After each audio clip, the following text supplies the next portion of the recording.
Yes, and back in the day, it used to be, I'm gonna wait till my passing, right? And then the money will be given to charity. But I would say you can actually be a little selfish. You can give it away now and actually see the happiness that's being created with your wealth. The Giving Habit, brought to you in partnership with the Majority Trust. Learn more about how they do philanthropy differently at majority.sg. Dien, welcome to The Giving Habit. Thank you for joining me. Great to be here. Very good. I like to start these conversations by exploring your journey into the social impact space. One of the underpinnings of the Giving Habit podcast is to try to show that anyone, anywhere can drive change, can spark social impact. And I think these journeys into the social impact space are really important signposts. They're pathways into the space, and people can learn from that. So what was your journey into social impact? When I was very, very young, I'm Chinese, but I was born in Vietnam. And I'm one of those boat people, right? So we left in the middle of the night and we spent about 6 days and 7 nights at sea. And we ended up in a refugee camp. And you remember the people there that supported you and helped you find water, food, and just housing. I remember standing on the beach, right? I was 5 years old at the time and looking out the ocean, and there was this boat with a red cross on there. And in Malaysia, it's the Red Crescent, but we all know that was safety, right? There's food, medicine, and all that was coming from that boat. And then when I came to the US, it was the Salvation Armies, it was the Goodwills, it was the community action agencies that supported my family and I. So those things that you remember, but also obviously it's also great branding because you do remember, the Salvation Army logos and the Goodwill logos. And so I think it was imprinted in me. And so when I was thinking about going to law school, I actually wanted to go into business and corporate law, but ended up doing public defending work and eventually ended up at the American Cancer Society doing nonprofit work. Wow. Okay, so that's a very kind of deeply ingrained sense of purpose right from a very, very early age. Yeah, and I would see, the coming to America and, that my family didn't speak English and having to find a new job and new home and all that.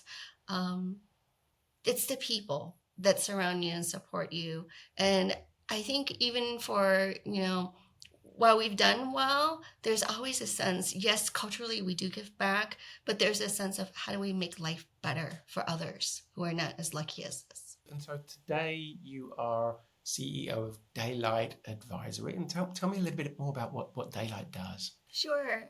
So it's actually been interesting because when I lived in Michigan and then went to the Bay Area during the dot-com days. And during the dot-com days, a lot of the founders and executives were actually immigrants, just like me. So they were taking their companies public, and you had a lot of advisors supporting their work. And there's definitely the tax planning that's involved, the wealth management and all the pieces.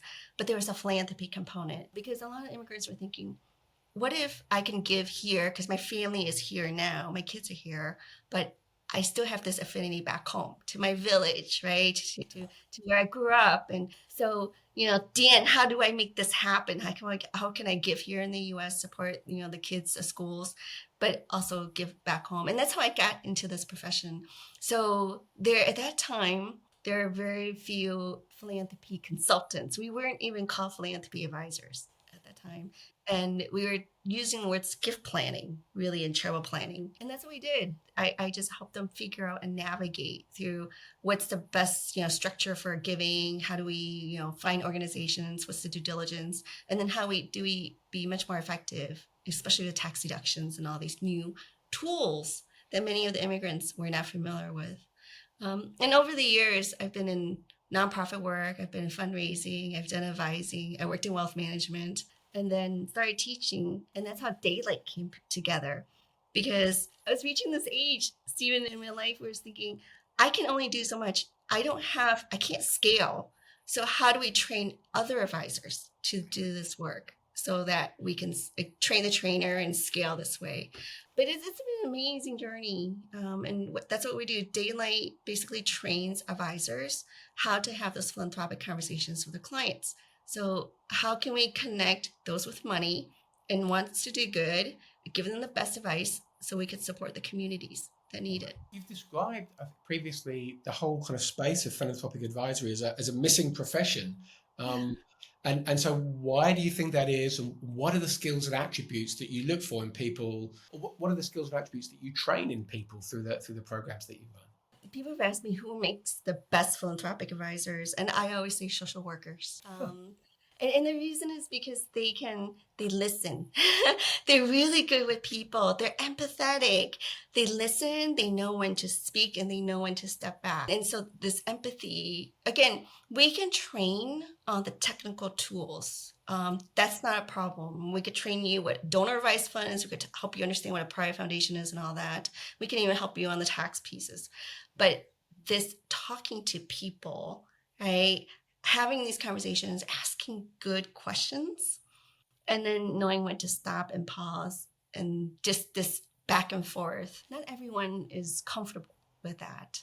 And that to me is also very difficult to train. But empathy, listening, understanding, and then stepping away from your own bias as well. And you want to bring yourself to the conversation, but you also need to understand where is the line that you draw. Yeah, it's the respecting the conversation and needs of the family or the family office or the donor that you're talking with. I'm curious as to the nature of the kind of the clientele that you might be working with, particularly in the context of this thing we were just talking about before, right? The great wealth transfer that's being talked about in big capital letters in the press at the moment. What is that? I saw a stat in the US alone through 2048. There's going to be some $124 trillion worth of wealth being transferred between generations. So I'm curious about what a typical client might look like today for Daylight. But then also, do you see that changing with the advent of this so-called great wealth transfer? Is that changing the nature of the work you do and changing the nature of the people that you're engaging with? It's amazing. In the US, there's about 105 trillion that are passing through to the different generations, but then the rest is going to charity. And so it's already built in conversation, mostly because of the tax planning that we do here in the US, right? The US has a very generous kind of tax deduction opportunity. But for a lot of the baby boomers have built businesses, right? Or they've done really well. And now they're in their 70s and 80s. And understand that when they do pass, it usually the husband will pass away first, or the male will pass away, and then the wealth gets transferred to the wife, the woman, right? And as a widowed spouse, she has a lot of control. She lives probably about 7 to 8 years after the husband passes, and she has the opportunity to now manage money and to also maybe rethink how that wealth gets also passed to the next generation. And in the US, a lot of the wealth advisors have been working mostly with the male. It's sometimes they bring the couple in and they serve the family as well, but most of the time the conversation has always been with the male as the decision maker. And now advisors are scrambling in a way of thinking, how do I also include the spouse, and how do I include the next gen in these conversations? Because McKinsey had a stat that came out that basically said after the first passing, within 12 months, they don't use that advisor. They end up with a different advisor. So money gets and advisors are very, very scared of this, right? They don't want to lose the business. And so they're beginning to understand, okay, besides just talking about the investments, what else do I need to talk about? And then my client is going to be different now. What's important to her? What's important to the kids and grandkids? And so really, I'm presuming that some of the advice that you're giving to wealth advisors and so on is engage the family, right? It's actually it's in your interest, but it's also in the interest of the family to have to encourage a conversation within that family about what matters most to them as a collective unit, right? Yes, and very few families stop and actually do that. What matters to them as what are our values? What do we really want to pass to the next generation? People are busy, and it's not because they don't want to, but people are busy. Things happen, and if it's not intentional, they don't go through the exercise as well. And this, Stephen, I think it's fascinating. It's not just here in the US. This is happening in Asia as well. If you look at in China and Vietnam and South Korea, a lot of the folks have built the businesses, right? It's first generation wealth. They built the business and now they're probably like 70, 80, 90 years old. It's the first time they're passing wealth to the next generation in a formal kind of way, especially with the instruments and tools, like a governance, instrument or a family office. So they're learning how to do this in Asia. And so in a cultural context in the US, we're a little bit more open and have those dialogues. You could bring a coach in and you can have those conversations. In Asia, because of the culture, it's a little bit more difficult for us to open up and talk about these things. That's interesting. So obviously your work has taken you around the world. When you and I met, you were delivering a program with the Wealth Management Institute here in Singapore. I attended that just because I was trying to be intentional in my learning. I knew I wanted to get into the social impact space. I know I didn't know enough about it. So, okay, what do? You attend a training program and you learn about different dimensions of, of the sector. It was super useful for me. So what you're saying is the way in which you might advise, or there are cultural nuances here. US is more open. People are more comfortable with the idea of having these conversations. Yet Asia is kind of behind closed doors type conversation. It's very difficult. And I feel for the older generation because their kids might have gone to UK or the US and have gone to school.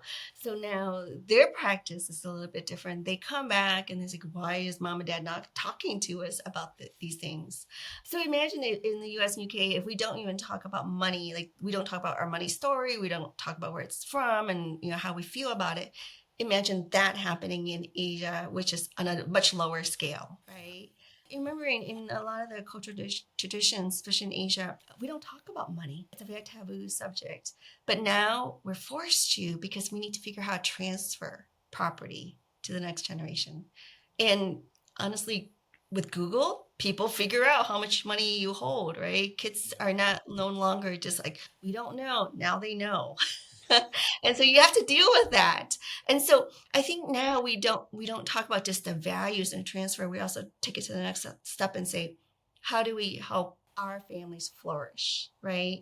Not just as a family unit, but individually. Like we were talking about a little bit earlier about how much is enough. Mm. How much do you give, each child or the grandkids? You want to give them enough where they are responsible and independent, but also figure out how they can flourish with the assets and the wealth that you're going to give them. So I think that's taking it to the next level. That takes some training with the advisors. Yeah. Getting to the values and doing the planning is one, but taking it to the next level of this flourishing and what is the purpose of this wealth, right? And are we talking about 2 3 generations or more? And then how do we ensure the values are passed along? There's a lot of fear, I think, around, one first generation creates wealth and the second builds it, or the third fritters it all away. And so there's likely, whether that's true, whether it's just some kind of trope that exists, I don't know. But it strikes me that it merits having a conversation and getting alignment about values and transferring wealth in a way that is supportive of flourishing, not a spoiling process, overwhelming someone with wealth before they have the skill. They're not equipped to be able to deal with that, right? And that proverb, short sleeves to short sleeves, like and you Yes. lose it in three Yeah. generations, it's only a proverb. It's actually not true. So Huh, the good. Ultra High Net Worth Institute, Jim Grubman and Dennis Jaffe have done some work around this, but the study was from a very small community of families, mostly manufacturing here in the U.S. Hmm. And so sometimes that wealth might dissipate, but it might dissipate because then the families might have, kind of broken it in pieces, or it might have been reinvested in something else like philanthropy, right? Yeah. And so now when a lot of our learners say that, we're like, oh, wait, no, let's have a deeper conversation about what that means. But it works because it was fear based. And now we have to switch our thinking instead of scaring someone into hiring an advisor, right? Because they don't want to lose control and lose the money. We actually have to help them understand what the flourishing piece means instead. It does strike me. So one of the things I think, if you sometimes you say the word philanthropy, the first word that might come to mind in someone's, what might there was a Rockefeller, or that somehow philanthropy, somehow philanthropy is only for ultra high net worth individuals. But it strikes me that when I listen to you talk about family values and ensuring the next generation flourishes, these are conversations that any family should be having, regardless of the sum total of their wealth. These are just healthy habits for families to form, right? Yes, and it doesn't matter, what level of wealth you're at. You have to especially if you want to have these really strong bonds, right, with your family members. And a lot of time we tell stories from one generation to the next, and we talk about traditions that we practice. All those forms are a way of passing values. For us, we talk about the 6 T's, right? I don't know if you remember from the class, but Yes. it's not only about the treasure. Right. So we talk about the time, talent, treasure, but in some communities, especially in Asian culture, ties and testimony are just as important. And then, for some, when you get onto your age, you also have to think about truth. Are you living your truth? Is this the legacy you want to leave behind? And when we say truth is, are you practicing your values? Are you investing the way you're aligned with your values? Even the vendors, the grocery stores that you shop at, how you wake up every single morning. So that kind of truth is around the other 5 T's. It doesn't matter if you're a millionaire, billionaire, everyday kind of donor or giver, you could practice the 6 T's. That is so interesting. Kind of that idea of truth and the stated preferences versus revealed preferences through behavior. Um, Mhm. I think that means a lot. And coming back to your point about the differences between US and Asia, I would imagine that ties, family ties, and respecting kind of community values and your legacy of where you came from, I Yes. don't might matter a great deal more in certain cultural contexts than others. Oh yes, especially the much more deferential cultures, right? We defer to our elders, we defer to the seniors and what they think. And so I think it's a good in one way, but it is also hurts another where because we defer, we think mom and dad can figure this out. They don't need our help. And that might not be the case. Maybe they're also struggling with how much is enough for the family. Those 6 T's, are they is that the kind of primary mechanism? I mean, you're sitting down with an individual, ideally with a family from the sounds of things, and starting a conversation. Is that a framework that you use to kind of, I don't know, initially understand what they're looking for from that conversation? Yeah, we just say, here's the 60s, here's how we kind of explain, what each one is, and just tell us where you think you are on this, level 1 through 5. And they'll talk about it like, oh, I'm spending way too much time with the charitable organizations I volunteer at, or there maybe I'm giving way too much. But what I need to do is probably step back and actually use my ties and my network more because I can actually raise more money, right, through my networks for the organization. This changes at different phases in your life. When you're raising a family, you're busy. Time is too precious. So maybe there's the other 5 T's that you can give. But when you get closer to retirement age, you're thinking about what's next, right? So maybe you do want to spend more time with organizations you care about. People are looking for more meaning and purpose, perhaps at that point. So it's really interesting your idea as well. I think I somewhat naively, I think mistakenly, used to think of kind of three phases of someone's career, right? I think, oh, okay, I'm in my learning phase. I'll do whatever work it is. I need to learn and acquire the skills that I need to be successful. Then I have an earning phase where I can accumulate the wealth I need to provide for myself and my family and all that good stuff. And then I have a giving back phase. And actually, I got to a certain point where maybe it's because I'd been able to go through that learning and earning phase. Great. Like, actually, you know what? I probably why did I have to wait till now for giving back to start? That's just so that's absurd. Right? So kind of started that journey a little bit later than perhaps I should have done. But your point is valid. It's giving back. Might just take different forms. It might not be. It might be time at one point. It might be something else at another point in your life. And the younger generation are, especially now, they're in the workforce. They're looking for companies that align with their values as Hmm. well. They pick and choose which company they want to be associated with. And the generations after that, right? You've got the Gen Zs and all that. So I think as advisors and helping the families think through this, we also have to help the younger generation also think about what does flourishing mean to them. What are the values they would like, right, to preserve? And what are the ones that maybe it's not healthy for them in their current generation that they're in? I think it's the fluidity of this space that makes advising so interesting, which again goes back to the idea of the social worker, empathetic, learning, listening. Navigating through those 6 T's and helping people unpack things and what it means to them. I can imagine there's all sorts of conversations. You spoke about one of them, legacy, right? My where I come from, my place, the ties, the geographic kind of cultural ties might be one. There could be all sorts of other dynamics at play. An event that's happened within someone's life that perhaps a life-threatening event or something that makes someone very attuned to a particular cause. unpacking that and understanding the drivers behind someone's desire to want to give must be Yes. fundamental, right, to the whole engagement process. That's the process I love the most. I love sitting down and trying to understand. It's almost, asking them questions where you'd be amazed some of the stories that come out, right? And they're like, wow, grandpa did that.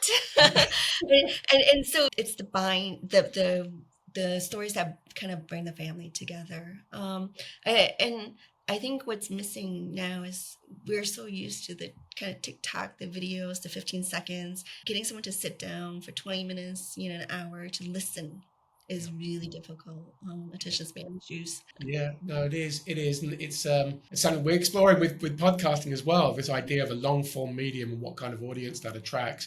Interestingly, we're finding a lot of the demographics around that 30 to 45-year-old bracket. Maybe it's people that kind of, I don't know, just found space or realised that there's still space for a longer form discussion and a deeper dive type engagement on a particular topic. And probably leads me to that to a follow on question. With your clients, it must change the way that you engage them. If you're dealing with a younger generation, I don't know, third generation, someone that's in their 20s as part of a family unit, the conversation you're having is radically different to someone in their 70s or 80s, Yes. indeed someone in midlife. Yes. So we train advisors from this whole spectrum. We have young advisors that are just coming into the space, whether in wealth management, family office, or working in a community foundation or nonprofit. And so training them to talk about these things and feeling comfortable with the different generations and the language is very similar to training a much more senior advisor coming like, okay, when you touch a 16-year-old, this is what they like. It's all acronyms. Yeah, yeah, TLDR and all that. It's Yeah. so that must be that I've heard you make reference to this phrase cultural dexterity being a very important part of. You've emphasised that in your training programs, and I think this is what you're referring to. It's not just culture in the phrase of like geography and religion and ethnicity. It's culture in terms of other forms of demographics, age and gender and so on that would inform the way in which you converse. Communication styles is very important as well, right? So for example, if you're trying to engage the younger advisor, you got to put the videos on because they like the closed caption as Yep, well. yep, Right, so we got to have that. And for the older advisors, we also have to make sure the colors, on the screen are right because they might have low vision. The font has to be proper, and then also ability to listen, and because eye strain. And so it's not just the religious background or the cultural background, but also just how we learn is very different. And I would say just don't assume that because mom and dad and grandma and grandpa thought this way, that the other kids will think this way as yep. well, because they have their own different cultural and they've traveled and they've learned in different places. They come with their own background into the space. So when we train advisors, we always talk about cultural dexterity because just don't assume, Yep. right? And even planning. So, for example, when we do estate planning, we usually ask people about their homes. And in the US, most of the time, like, oh, it's in the States. But if you talk to other people, they'll say, we have a home here, we have a home back home in Zimbabwe, in Taiwan, like wherever, in Indonesia. So now you have to do planning here, but also take into consideration. Yep. But if you don't think of the cultural dexterity, you wouldn't know the question to ask. Yes, of Same course. thing for giving. You don't assume that people are only interested in giving here and not giving a certain way. There might be other ways that they're There's also giving. cultural norms in different countries. I understand that in France, an estate might be divided evenly between the offspring, and that's just a legal requirement. Or in other countries, there are different cultural norms and legal norms as well. So having to be mindful of those things to help a family navigate that and have Yes. their will met, is super interesting. And some cultures will say, only the first oldest son, the girls don't inherit anything. So I think, just working with different people, especially folks in this age, we've done a lot of traveling and just incurred a lot of different experiences. One of the things I do have to say also around the cultural dexterity piece is some things we see, right? I look at you and I can see certain things, Yep. but underneath that, mental health issues. There may be drug issues, right? Alcohol abuse. So again, just being very mindful whether you work with families, clients, advisors. just training people to look for these things also just makes you a better advisor. Yeah, of course. And that leads me on to, so first of all, what I find fascinating about this conversation is that there's a world of different work here in the social impact space.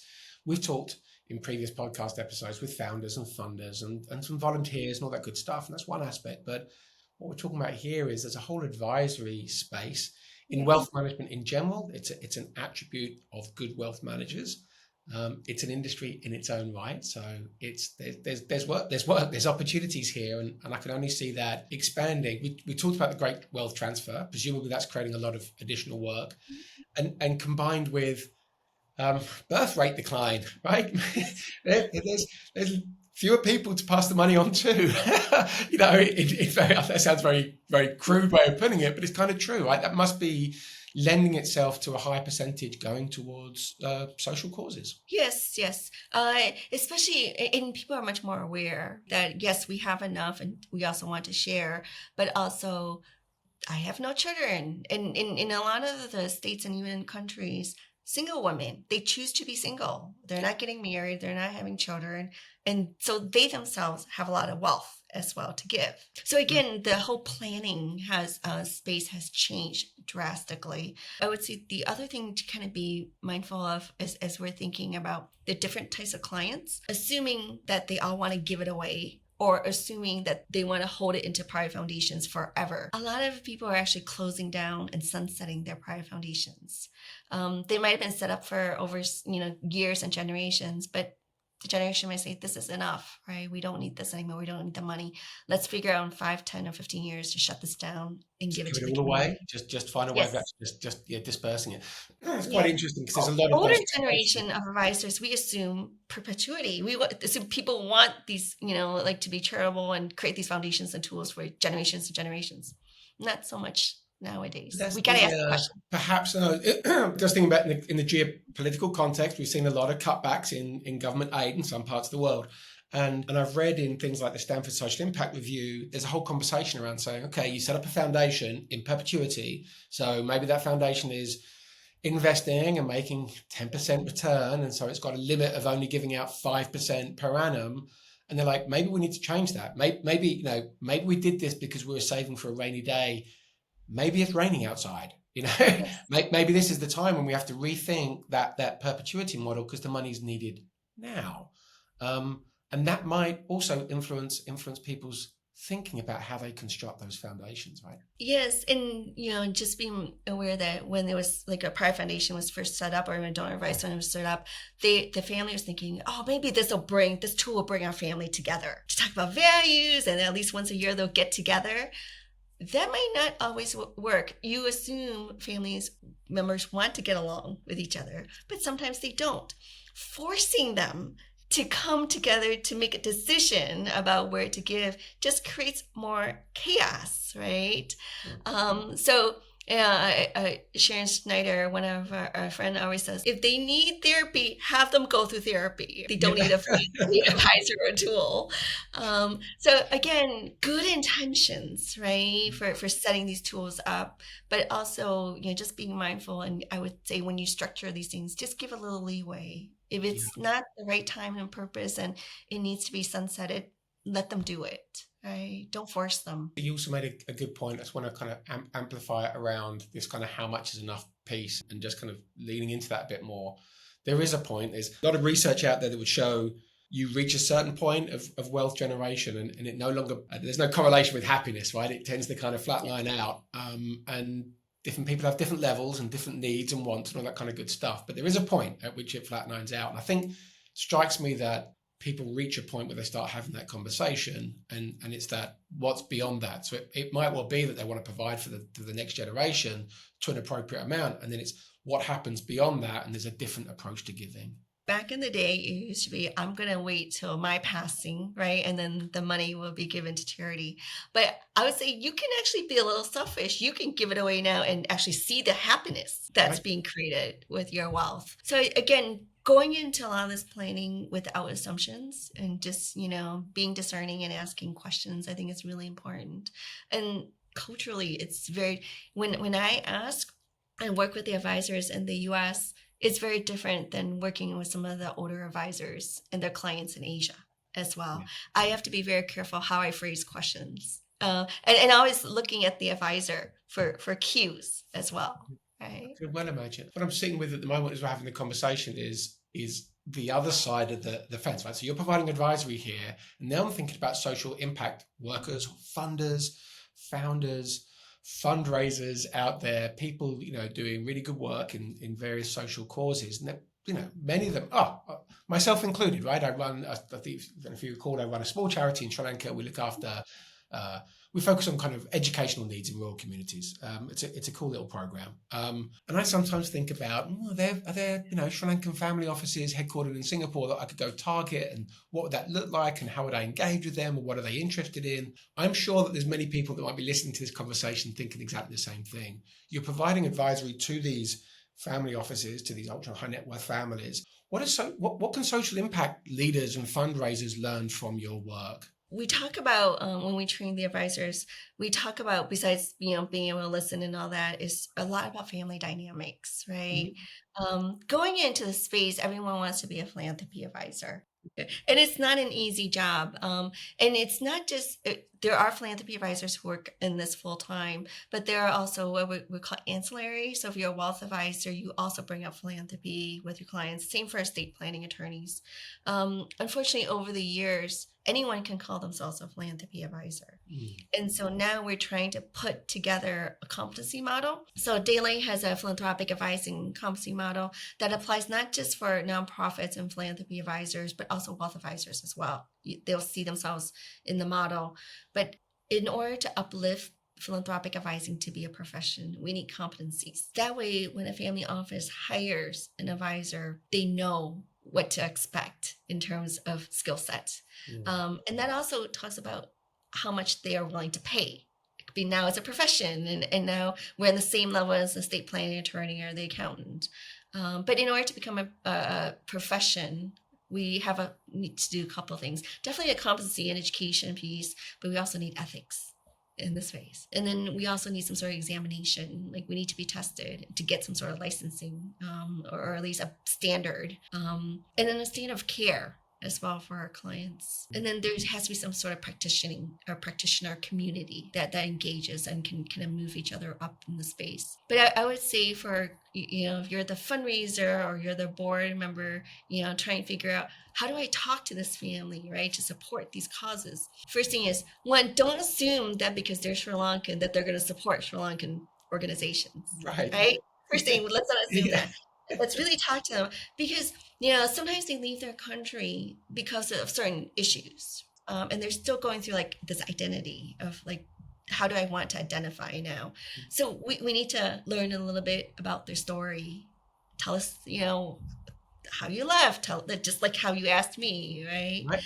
And then tell them what they remember. And I always like to ask, especially with my kind of Asian advisors and clients, what did you want to do that your family or your mom and dad didn't allow you to do? And you get all sorts of stories out of that. And then through that, then you figure out, okay, where do we end up? And we go through the 6 T's. What do you want to do? Who else do you want to be involved in this process? Again, I think fundraising is the same as really building that relationship. And even to this day, when I was working as a fundraiser, I still talk to the donors. Like, you become part of their family, and they trust you. It's a calling, Stephen. I would say this work, philanthropic advising, fundraising, even wealth advising work, it's a calling. You gotta love people and you gotta want to help them.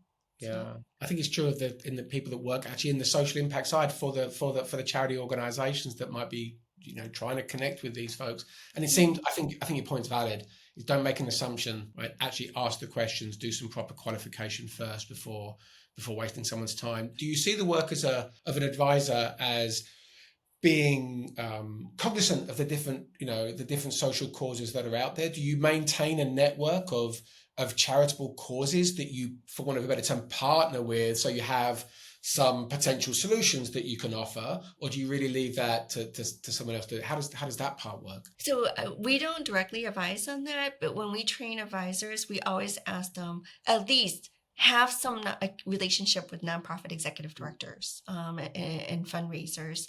And the reason is because if your donor or your client's interested, you have someone to call. And it Yeah. might not be that specific charity, but for example, if they're interested in childcare, right, and you know somebody who works in that space, at least start there. Yep. Right. So having I would say a very well-rounded network is extremely helpful. And then the other is we're community practitioners. Call the other advisors. They're happy to give you advice. And yes, AI is amazing and AI is wonderful. It's a good start. It's a graduate research level start. But once you start working with your families and getting really serious, just make sure you check and double check and talk to the community members. Like It sounds community knows what community needs. exactly that. So it seems to me that social impact organizations would do well to kind of be part of that community and play their part as well. Not heavy selling all the time, but just listening to what the advisory community is talking about. What are the emerging trends, and making sure that there's some awareness there about the work that they do, so that advisors do have that context and do know that there's some people that they could call. They do, but they could use more. Yeah. We talk about being at the table, right? Who sits at the table? And so when advisors start working with families, it's not just the wealth advisor in the space. It's the attorneys, accountants, everybody else, that's working with the client. And seldom do they invite the philanthropy advisor or the nonprofits into that table. We need to encourage more of that, right? Yeah. Because sometimes you'd be amazed the client might trust the nonprofit development director and have that honest conversation more than they would trust some of their other advisors. That's interesting because of a different dynamic to the relationship, right? It's more explicit. I do want you to invest or to donate, but there's not a personal kind of wealth gain, at play there. There's a different dynamic in the relationship. So that's why we have to make sure advisors, fundraisers, social impact, groups or innovators, a shared language is really important. You got to step out of your comfort zone and understand who else is the client or donor working with. Learn their language as well. Learn how they get paid, right? Learn what they need so that it's a win-win for everybody. That's how you have to work in teams. So that kind of brings me up to my kind of penultimate question there, which is around just what are the things? So social impact professionals. I've met a lot of different charities, right? And of course, many of them have very good qualitative stories to tell, incredible stories, heartfelt, passionate, and it's just get you right here. But they don't always have the data that goes with it. And someone used a good phrase the other day. You need to be able to tell stories that have data with a soul. So it's like quantitative, qualitative. You got to get both. The philanthropic advisors need that? Do you find that in the conversations? Is that what for maybe the families that you're working with, the families you're advising, are they looking for that type of? Maybe the question is, what type of involvement do they want with the charities? What kind of information are they looking for, so that charities themselves can start thinking about, if I want to engage with that community, I need to prepare for that. Definitely know the programs and know the beneficiaries and the people you serve. Be able to tell the stories, have some data points, but that doesn't mean you need to go out and get a PhD and get you the data that you need. But I think you start with the heart and then go with the head. And I always, see the success is always bringing that donor and saying, we're really good at this. We're missing this. We need your help with this, right? Trying to be as specific as you can is also important. But don't neglect the other advisors, the attorneys and the wealth advisors in that space, because they can also help. And I would, and a great example is structuring a gift. The nonprofits would say, we need $1 million, right, to do XYZ. Donor agrees. And now the issue is, how do we structure that gift? It could be in what makes most tax sense, what will maybe most efficient and convenient, but the advisor has the insight for that. The nonprofit professional doesn't, right, into that client or the donor's portfolio. And so that's why they have to talk together. And maybe it's, we phase it out. Maybe it's a quarter. We split it into 4 to make that $1 million gift. Or we do it over 2 years to get the best that we can. And so having that conversation, when do you need the money? Do you need it now? And then also what follows is this a one-time gift or is this a multi-year gift? Don't assume, again, that the donor client will have all these answers. That's why they have to go back and look at their portfolio and work with their advisors. So the nonprofit, Yeah. has to be prepared to also work with the advisor. You talked about shared language. It seems to be that's, when you're talking about community of profession, when you're talking about, trying to raise the game, it's just creating a shared language to make that process so much more efficient and effective. I And think. shared language doesn't have to be technical. No. It could be very straightforward. Here's what we need. Here's what we're thinking about. And here's the best win for everybody. Can you help make this happen? And then also understanding, what does the donor need? Do they really need the reports, or do they just want to go see it, or do they just completely trust the work we do? Yeah, be really clear about that up front. I've had that experience with a grant that we've won, and oh man, I spent so much time on the first report. I absolutely nailed that 20 slide deck, 8-page report, and I'd spent hours on it. They're like, yeah, no, just tell us how it's going. It's like, oh man. Oh, man. They just want, they're people. They just want to have a conversation with you. It's only when they're like trying to maybe help the other generations or other family members understand the project, they'll pull it out, right? Yeah, of course. But there's also pride, Stephen. I have seen these donor families bring up the report and just flip through it and say, "Look at this picture. Look what I helped support." So you They never do. know. Yeah. Figure out what they want, what they need, and and meet that. So again, the big recurring theme is don't assume, ask questions, qualify the interest, and it'll be a more rewarding experience. And it could be part of their legacy. They want to be able to write this as part of my good life lived, right? Yeah. And Yeah. this is what I did. So, Do you find yeah, nobody wants to remember like I was hoarding money and all this money. Nobody wants to be remembered for that. no, and people that won't likely be remembered for that either, right? Quite Yeah. frankly, and that strikes me. There's it strikes me as an interesting part of, we had a conversation before about midlife, and I think you do some training programs specifically in that space around, it does seem to happen that as people approach midlife, they wonder whether their ladder was leaning up against the right wall or not, or they're wondering about purpose beyond the paycheck, or there's just something seems to click into gear around, maybe they lift their gaze beyond the the immediate graft, and it seems to me that's quite an interesting time for people to start thinking about all the topics that we've been speaking about, regardless of their private wealth. And I wonder what it is around midlife. You've dealt with people in that space. You've run training programs. What are you seeing consistently coming out of those conversations? I think it's a sense of purpose. I've got a really good career. I did well. I've raised my family. My kids are doing well. And now, as an empty nester or whatever it is, what do I do now? Yeah. Right? Or I just own my business. I don't have an office to go to. Yeah. What do I do now? Yeah. And so you hit the stage in your life and you're wondering, what do I do? Most people would take a year off, travel. They'll do that. They'll go golf, like golf around the world. They'll do that too.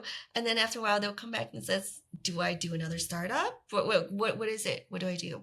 And I'll tell you this really interesting story. In one of our programs, this gentleman was in cybersecurity, fourth startup. And he exited the last one, and the wife called and said, "Dien, I heard you're doing this purpose program. Can you please take my husband?" 6 days after the exit, he's around the house driving her crazy. She's used to him not being there. Now all of a sudden he's there. And so, yes, we enrolled him in the program. And what's beautiful is after he finished the program, he's still doing cybersecurity work, but instead of doing and building companies for profit, he's actually doing cybersecurity to protect children, right? Yeah.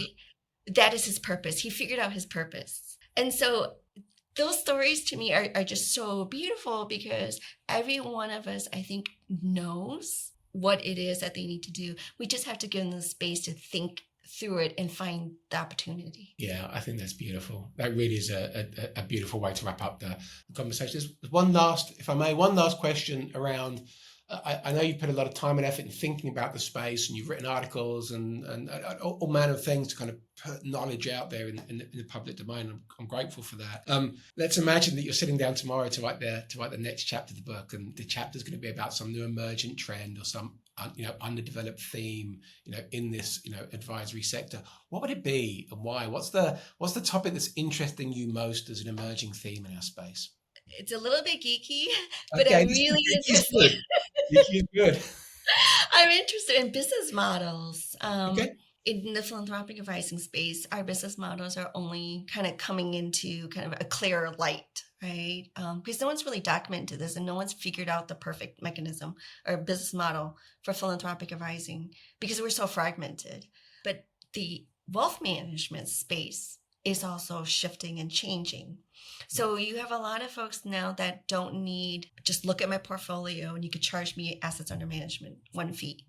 Most of them are like, oh, I actually need this, I don't need this. So it's a little bit more a la carte.